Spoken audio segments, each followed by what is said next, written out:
भाईंनी जे जमविले ते देवाभाऊंना कधी जमणार. आज मितीस मराठा आंदोलनाने घेतलेले स्वरूप, असंख्येच्या संख्येने मुंबईत दाखल मराठा आंदोलक, त्यात देशाची आर्थिक राजधानीची झालेली कोंडी पाहता तत्काळ यावर तोडगा निघणे अपेक्षितच नव्हे तर आवश्यकही बनले आहे.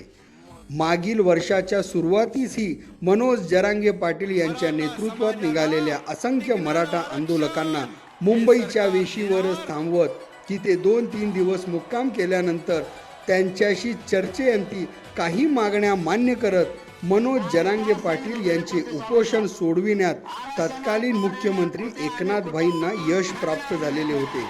आणि या मराठा आंदोलकांना मुंबईत दाखल होण्यापूर्वीच याचा तोडगा काढण्यात यश आले होते.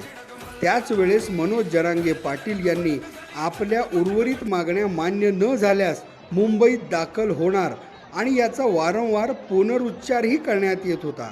शेवटी हे आंदोलन प्रस्थान झालेपासून या आंदोलनात असंख्येच्या संख्येने आंदोलकांचा सहभाग होत गेला आणि अखेर हे भव्य आंदोलन मुंबईत धडकून सुमारे 4 दिवस झाले आणि देशाची आर्थिक नाडी बिघडू लागल्याची जाणीव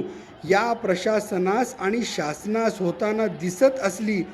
तरी गेल्या वेळेस एकनाथभाईंना हे आंदोलन हाताळण्यात ज्या गतीने यश प्राप्त झाले होते त्या गतीने आत्तापर्यंत तरी माननीय फडणवीस साहेबांना हे यश का प्राप्त होत नाही याची चर्चा होताना दिसत आहे.